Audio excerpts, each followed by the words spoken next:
Talvez um dos assuntos mais importantes a serem discutidos na internet hoje é sobre o cansaço extremo que todo mundo tem passado. O quanto a nossa sociedade molda os nossos corpos a conviver cada vez, entre aspas, melhor com o cansaço, com a exaustão. O professor Jubilucci aqui trouxe um vídeo sobre o assunto e eu acho que seria bem interessante a gente poder conversar sobre isso. Vamos lá, então. A internet inteira vive repetindo isso. Trabalhe enquanto eles dormem. Estude enquanto eles se divertem. A ideia é que o esforço extremo, ele vence qualquer barreira. Só que a ciência descobriu um detalhe assustador que esses discursos ignoram. Para quem vem de baixo, para quem nasce na base da pirâmide, esse esforço heróico, ele não constrói apenas caráter, ele destrói as células. E se o conselho trabalhar duro estiver literalmente encolhendo o cérebro das pessoas? Eu tenho achado bem interessante esses novos vídeos do professor Jubilucci. É Jubilucci o nome dele que fala, né? Porque ele vem trazendo, então, uma perspectiva social, falando sobre questões que, por vezes, a gente acaba atribuindo a questões biológicas, né? Então, bom, vamos falar sobre como o cansaço afeta diferentes classes sociais. Né? O quanto o corpo do ser humano é afetado também por questões culturais, né? Isso tem sido bem interessante, né? Vamos continuar aqui. Que exatamente a biologia diz que acontece com o corpo de pessoas que precisam lutar o triplo para conseguir o básico. Você provavelmente clicou nesse vídeo porque algo nessa história de basta querer para conseguir sempre te soou meio falso. E você tem razão.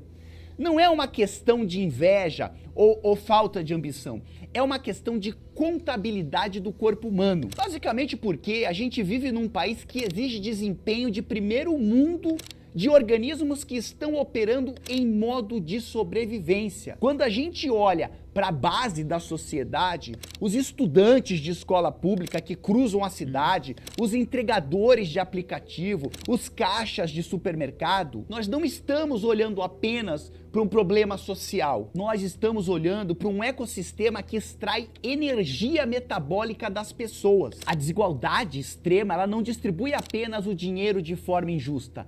Ela distribui a fisiologia, o funcionamento do organismo. Ela distribui quem vai ter inflamação no sangue, quem vai dormir mal e quem vai ter um infarto aos 30 anos. Hoje Isso aqui é bem interessante, né? É a gente poder pensar então que os próprios sofrimentos, as próprias doenças físicas, corporais, mentais, psiquiátricas, elas também carregam em si uma população que vai ser mais afetada por elas, né?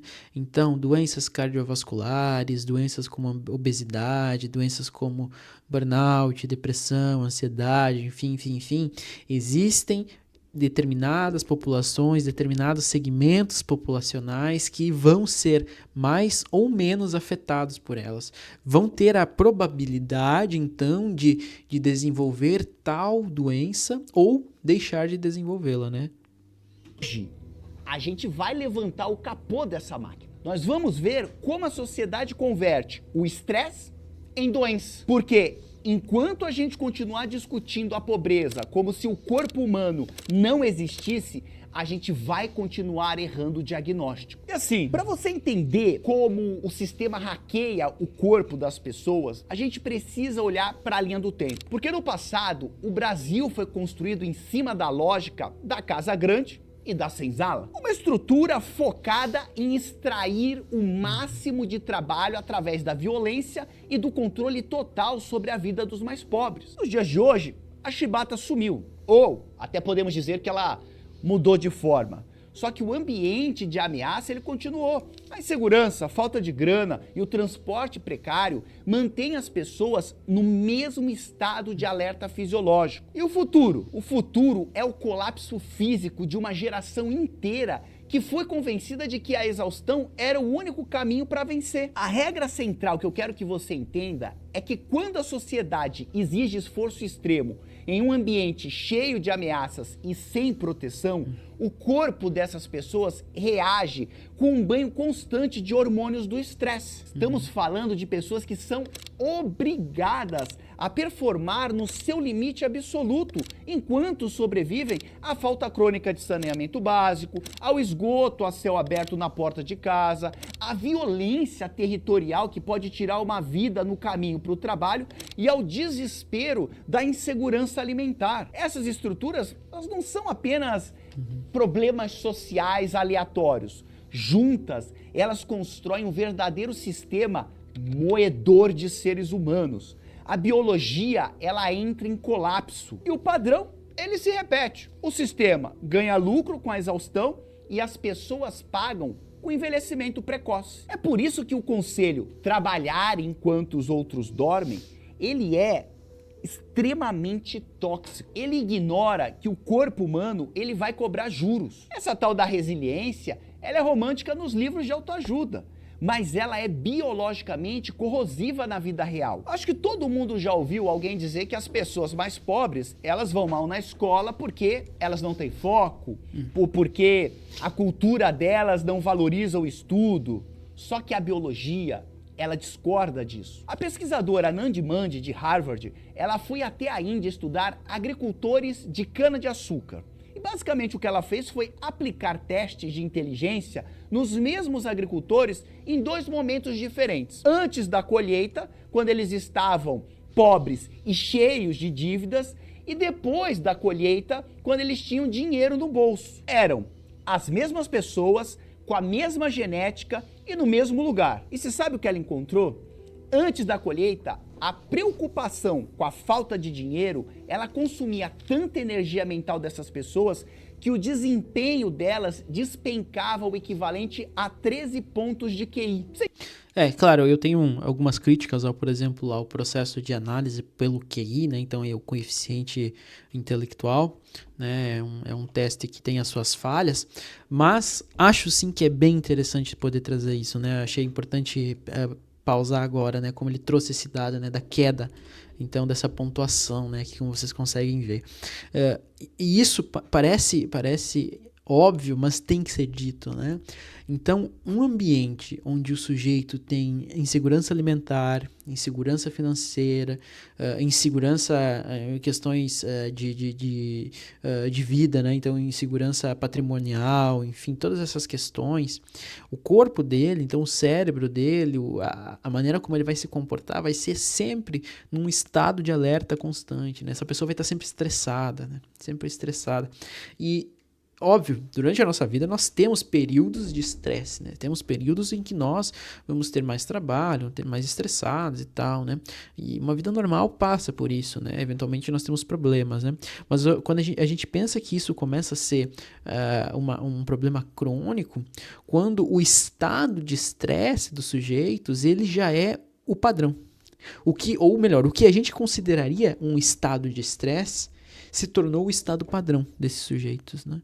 Então, o trabalho já não é estressante uma vez por semana. Ele é estressante os 5 dias por semana, né? Você já não dá 120% da sua capacidade em um momento da semana, um momento do mês. Você dá 120% da sua capacidade todo dia. E se todo dia você está estressado, todo dia você dá 120%, aquilo se torna normal. E quando você não consegue mais, então, encarar esse normal, você acaba adoecendo, né? Você acaba sendo visto como alguém que já não dá conta de todas essas demandas, né? E aí a gente vê surgir todas essas doenças, assim como doenças cardiovasculares, né? Como pressão alta, enfim, doenças como diabetes, né? Doenças, então, psíquicas, que a gente vai falar sobre questões, então, de depressão, ansiedade, burnout, né? Enfim, são N doenças aí que estão ligadas, então, ao trabalho laboral, às rotinas do dia a dia, né? Por má alimentação, por estresse contínuo, por dificuldade de locomoção, por ambientes insalubres de trabalho, né? Tudo isso se acumula até chegar um momento em que a pessoa colapsa, né? E aí o que o discurso social vem e diz? Não, você não deu o suficiente, né? Você não escolheu descansar, então, enquanto os outros trabalham, né? Não trabalhou o suficiente, por isso você não alcançou aquilo que você desejava, né? Então, todo aquele discurso social, aquela ideologia construída, ela vem e recai sobre o sujeito, né? Como uma culpa, né? A culpa dos seus fracassos, né? Você é culpado do seu fracasso, né? Olha que pesado isso, que violento isso, né? Como a sociedade é violenta, principalmente com os mais pobres nesse sentido, né? Muito violento, né? Vamos continuar aqui, ver até onde é que esse vídeo vai chegar, né? Lembrando que se você gostou do vídeo, tá achando interessante, tá achando minimamente legal qualquer coisa que eu tenha trazido aqui, considere deixar um like, se inscrever no canal e deixa aqui nos comentários o que você tem achado dos tempos cansativos da nossa sociedade. O desempenho delas despencava o equivalente a 13 pontos de QI. Pra você entender isso melhor, pensa na memória RAM de um computador ou de um celular. Se você abre um aplicativo muito pesado, o resto do celular ele vai travar. A pobreza, ela funciona como esse aplicativo pesado, rodando em segundo plano. Ela cobra um imposto cognitivo. Mas aí, obviamente, você pode se perguntar, mas pô, Jubilu, por que o cérebro age dessa forma? Por que a simples ameaça de não ter como pagar o aluguel no fim do mês consegue sequestrar a inteligência fluida das pessoas e a capacidade que elas têm de focar em algo? Então, quando a gente tem esse estresse prolongado, assim, por muito tempo, o cortisol elevado, né, ele vai acabar matando neurônio, vai acabar matando conexão. Então, neurônios que estavam conversando antes vão parar de conversar, porque eles não têm mais, né, não conseguem mais manter aquela conexão, que para isso eu preciso de ter energia, né, para fazer. E essa energia está sendo voltada muito para essa situação de luta ou fuga, que é o que acaba acontecendo no estresse crônico, tá? Então, se eu tenho regiões que são muito importantes para o aprendizado e elas estão sendo prejudicadas, com certeza, né, o aprendizado, a memória vão ser prejudicadas nessas situações de estresse crônico. Pessoas que vivem sob o estresse de não saber se vão ter como pagar o aluguel, elas não tomam decisões piores porque são menos inteligentes. Elas decidem pior porque o simples ato de sobreviver já sequestrou a capacidade do cérebro delas de focar no futuro. Então nós podemos inclusive dizer que a pobreza ela meio que encolhe o cérebro. Agora, será que ela também faz alguma coisa pro coração? Será que a rotina das nossas cidades afeta esse nosso órgão? Quando você toma um susto, o seu corpo ele ativa o que a gente chama na biologia de eixo HPA, que é basicamente o nosso sistema de alarme. Ele jorra cortisol e adrenalina no nosso sangue. O seu coração acelera para que você possa fugir. O problema é que no corpo de quem vive na periferia, esse alarme ele nunca desliga.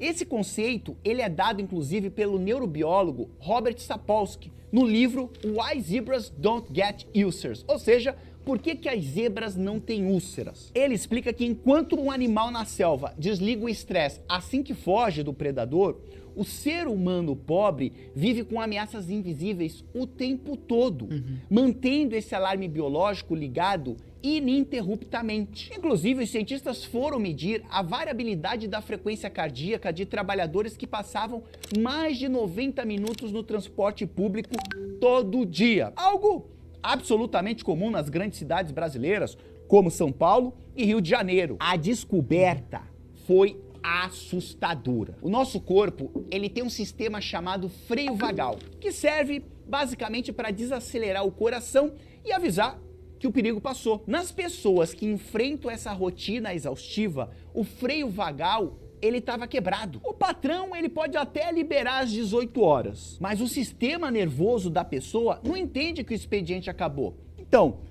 até porque o expediente não acabou. O expediente não acabou, né? Então, mesmo se essa pessoa foi liberada, então, ali às 18 horas para ir para casa, essa pessoa tem que enfrentar mais 90 minutos de transporte público numa cidade grande, né?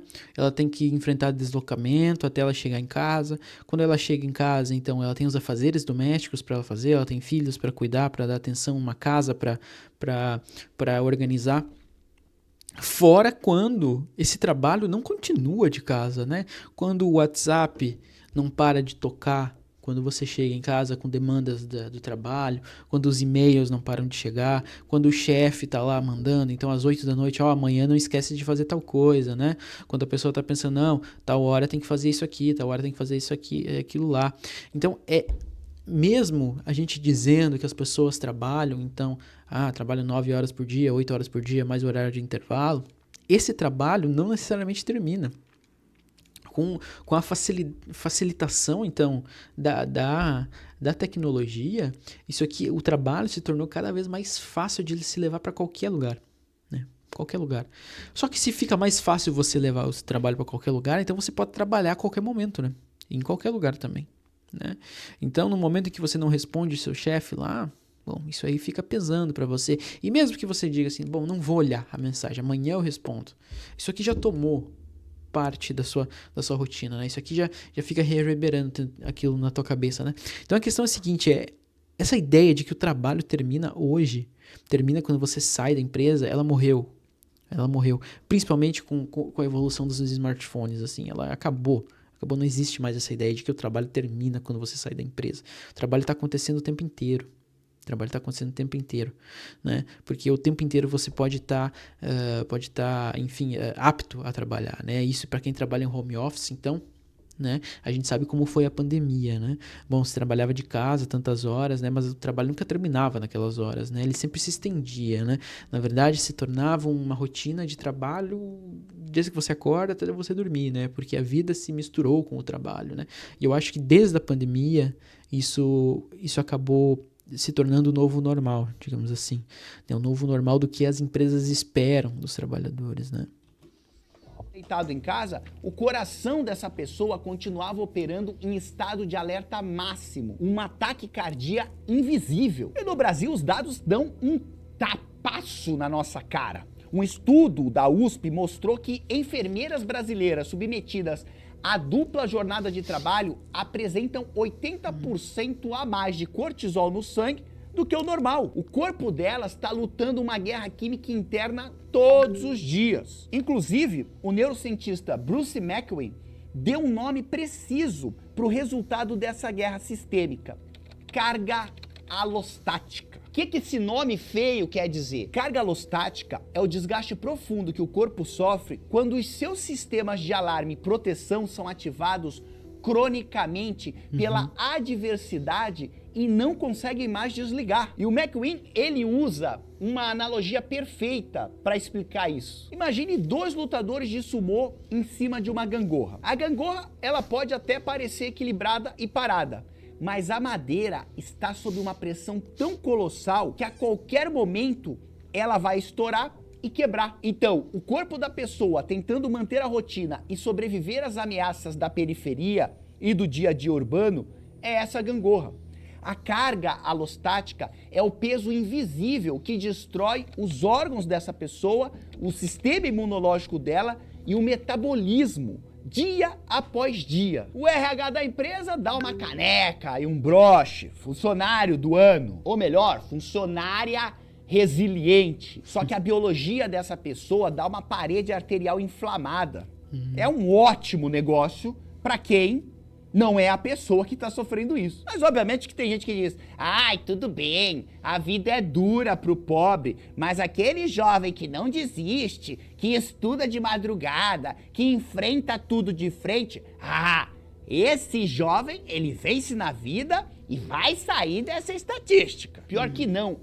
Esse exemplo é a pior estatística de todas. Só que antes de te mostrar os números, a gente precisa entender o limite da nossa tese. Será que o esforço extremo contra barreiras injustas realmente não serve para nada? Qual é o custo metabólico real que o corpo de um jovem de periferia paga quando ele decide lutar de frente contra o sistema para tentar vencer na vida? É isso que a gente vê, né? Então, esse discurso, essa ideia de que, bom, quanto mais você se esforça, então quanto mais resiliente você é, né? O colaborador resiliente que veste a camisa da empresa, né?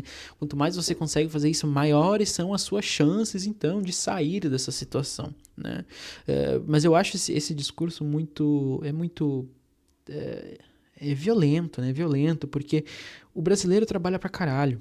O brasileiro trabalha muito, muito, muito, muito. Ele trabalha muito. né? Se a gente pegar as médias de trabalho do Brasil, são muito maiores do que países como a Europa, né? E aí vai se dizer, bom, o brasileiro então não é produtivo, né? Bom, mas aí nem sempre isso tem a ver com o próprio funcionário, né? Isso tem a ver também com o nível de sofisticação do mercado de trabalho, né? Mas mesmo se fosse, o brasileiro trabalha muito, né? Trabalha muito. E os que não trabalham muito na CLT, trabalham muito como autônomos, como entregadores de aplicativo, como motoristas de Uber, como CEOs de MEI, né?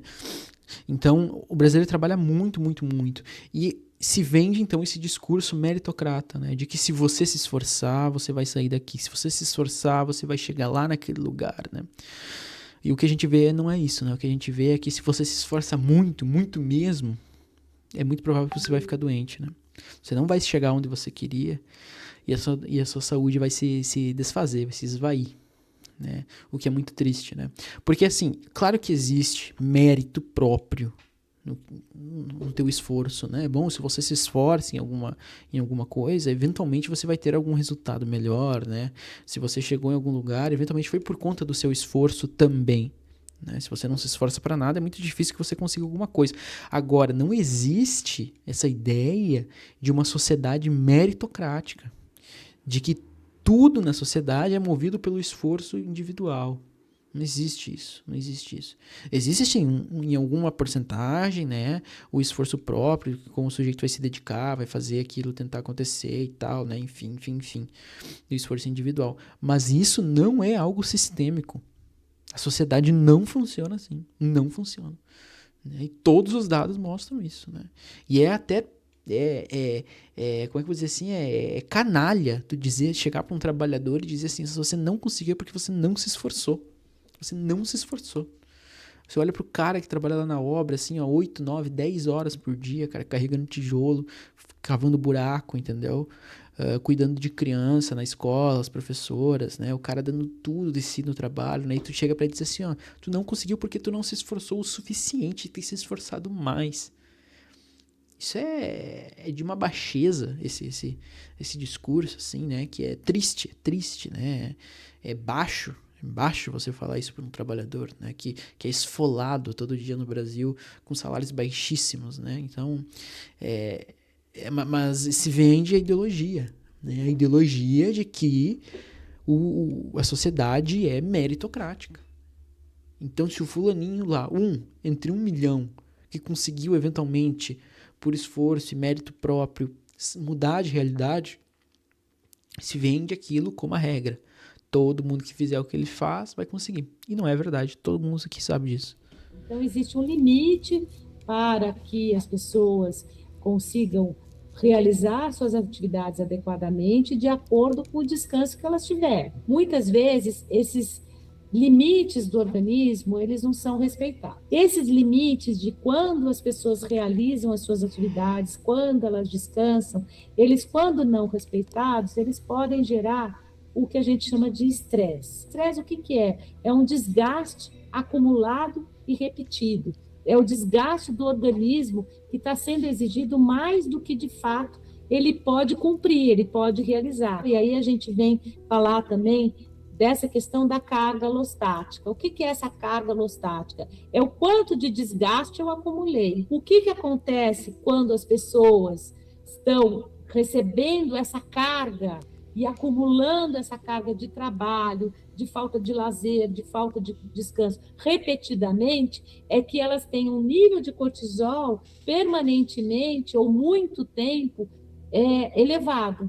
Então, essa elevação do cortisol faz com que ela tenha uma série de problemas que podem estar associados a algumas questões fisiológicas. Eu vou começar a ter problemas que podem estar relacionados com a saúde metabólica, com problemas gastrointestinais, eu posso estar relacionado ter problemas cardiovasculares. O epidemiologista Sherman James estava estudando por que homens negros da classe trabalhadora tinham tantas doenças do coração. Ele conhecia um fazendeiro chamado John Henry Martin. E o Sr. Martin, ele era um exemplo de superação. Nasceu pobre, enfrentou o racismo, trabalhou até os ossos, comprou suas terras e mandou os filhos para a faculdade.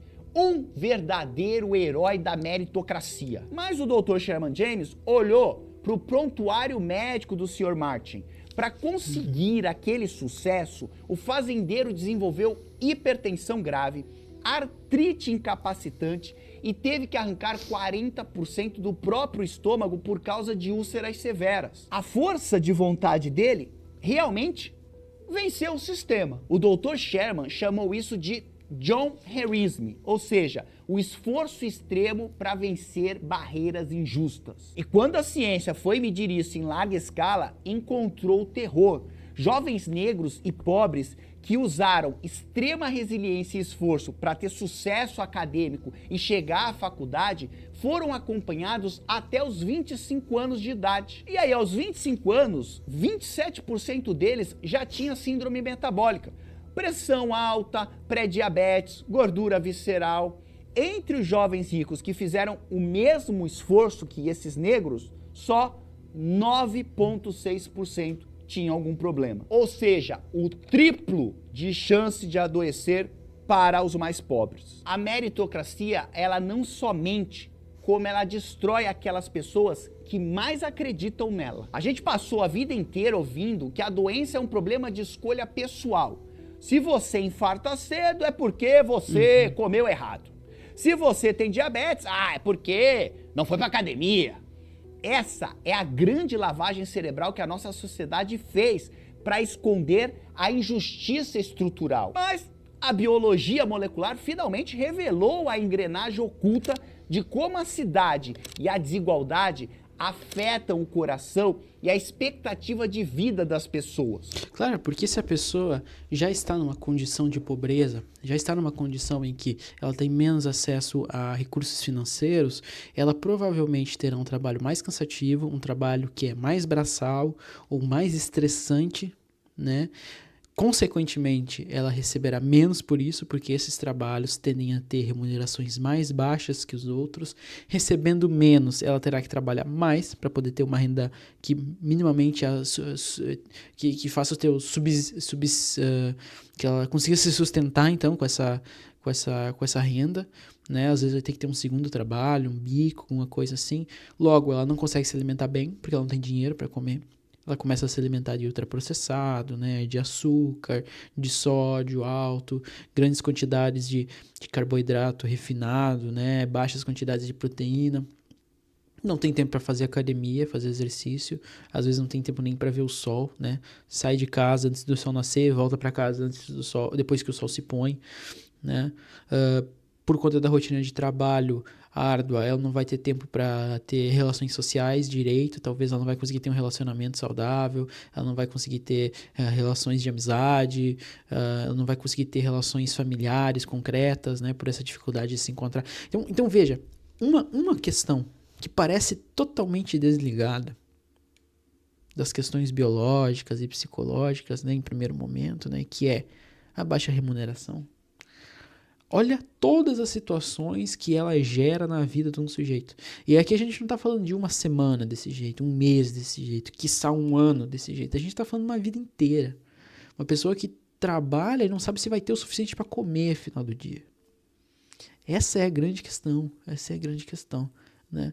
E é claro que, por exemplo, na psicologia a gente entende, a gente estuda sobre isso, né? Mas o que eu acho interessante nesses vídeos que o professor Jubilucci aí está trazendo é poder a gente, então, trazer essa dinâmica do biológico para a discussão, né? Entender que as questões biológicas não são separadas das questões financeiras e sociais, elas estão intrinsecamente ligadas.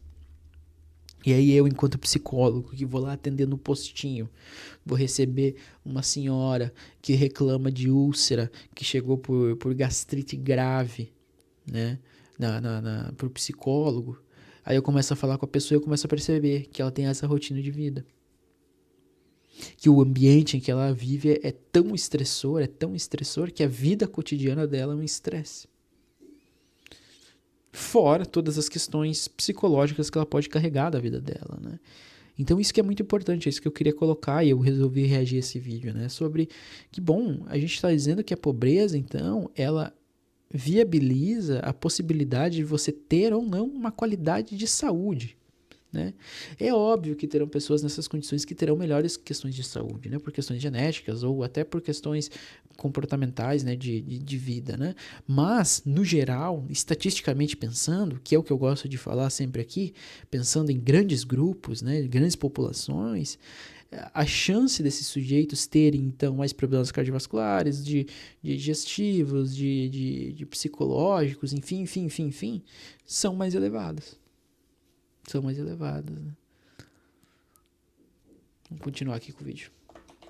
Mas como exatamente a opressão de classe e de raça consegue alterar as nossas células por dentro? Será que é possível observar o peso histórico do racismo e da pobreza impresso diretamente no nosso DNA? O que ocorre é o desgaste dos telômeros, que são as pontas de proteção do nosso DNA. O estresse social tóxico, ele encurta essas estruturas, acelerando o envelhecimento celular de populações oprimidas em um fenômeno chamado de weathering. Esse conceito ele é dado pela pesquisadora Arline Geronimus no livro Weathering: The Extraordinary Stress of Ordinary Life in an Unjust Society. Nele ela revela que a opressão de classe e raça altera o corpo não por fraqueza, mas pelo desgaste contínuo de quem luta para sobreviver. Processo que ela batizou de weathering, ou, no bom português, intemperismo. O próprio conceito de carga alostática foi a base biológica que inspirou a teoria dela. Quer ver? Faz um exercício comigo. Imagine as suas células. Dentro dela nós temos o DNA. E na ponta desse DNA, ou seja, dos cromossomos, existem proteções chamadas de telômeros. Pense nelas como aquelas capinhas de plástico na ponta do cadarço do tênis. Cada vez que a célula se divide, ou cada vez que o corpo sofre um estresse tóxico muito pesado, essa capinha ela encurta. Quando ela acaba, a célula vira um zumbi. Ela para de funcionar e começa a cuspir substâncias inflamatórias pelo corpo inteiro, causando câncer, infarto e envelhecimento precoce. Os exames laboratoriais provaram algo aterrador: o estresse crônico da pobreza, o racismo, a falta de segurança e a pressão para vencer na vida corroem os telômeros das pessoas marginalizadas muito mais rápido. Em média, a biologia de um homem pobre ou negro de 45 anos que lutou a vida inteira tem a mesma idade celular de um homem branco e rico de 55 anos. A pobreza, ela não só encurta a vida, ela pode roubar até 10 anos de juventude de dentro para fora. 10 anos, cara. 10 anos de diferença, isso é muita coisa. Estatisticamente, isso é muita coisa. A resiliência que as empresas exigem das pessoas é a mesma ferramenta biológica que envelhece o DNA delas. Então, isso significa que as pessoas pobres são biologicamente inferiores ou que o esforço não serve para nada? Eu quero agora que você preste muita atenção no que eu vou te falar, porque é onde a maior parte da internet erra feio. Biologia não é destino, ela lida com probabilidades. Dizer que o estresse prejudica o corpo não é dizer que quem nasce na periferia está condenado. Existem milhares de pessoas que escapam dessa estatística através de redes de apoio familiar fortíssimas e movimentos comunitários. E o mais importante, a biologia explica o impacto no trabalhador, mas ela não explica o crime de quem está no topo. O crime organizado, os desvios de orçamento público, o desmatamento, nada disso acontece porque os políticos estão com o cortisol alto. A fisiologia entra no debate como o preço pago por quem está lá embaixo, mas o jogo real de poder lá no topo é movido a dinheiro e impunidade. Bom, eu gostei disso, né? Eu achei que, até fiquei com medo, queria trazer então essa visão estritamente biológica para essa situação, né? Mas não, né? Isso que é importante, né? Que ele diga, né? Como eu tinha colocado antes, né? A biologia explica então a questão de probabilidade dessas coisas acontecerem, né? Mas a gente está falando aqui de uma organização social, né? Como a nossa sociedade então se organiza e como essa organização social então interfere, né? Influencia a maneira como os organismos vão se comportar a partir disso, né? Então são movimentos sociais, movimentos políticos, então movimentos da sociedade que se organiza de determinada maneira, porque em outros lugares, em outros momentos históricos, já se organizaram de outra maneira e tinham outros problemas, né, outras questões, mas como ela se organiza hoje dessa maneira, e ela traz, então, esses conflitos biológicos, né, trazem essas questões biológicas, né, essa que é a grande questão, né, de poder se entender, né, que é a maneira como a gente se organiza hoje. Quem sabe um dia a gente se organiza de uma maneira diferente.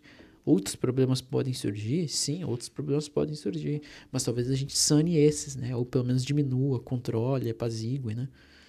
E não a hormônios. Ou seja, se a gente tentar explicar tudo com biologia, a gente inocenta os verdadeiros culpados. Nós sabemos hoje que no Brasil, bairros pobres chegam a ver a mortalidade cardiovascular cair 2 vezes mais devagar do que os bairros ricos. O progresso, quando ele chega atrasado. Então, toda vez que você ver alguém chamando uma pessoa pobre de preguiçosa ou exigindo que o jovem da periferia concorra de igual para igual no vestibular contra quem dorme 8 horas por noite num quarto com ar-condicionado, lembre-se desse mecanismo que eu trouxe aqui para você. A gente não está comparando apenas contas bancárias.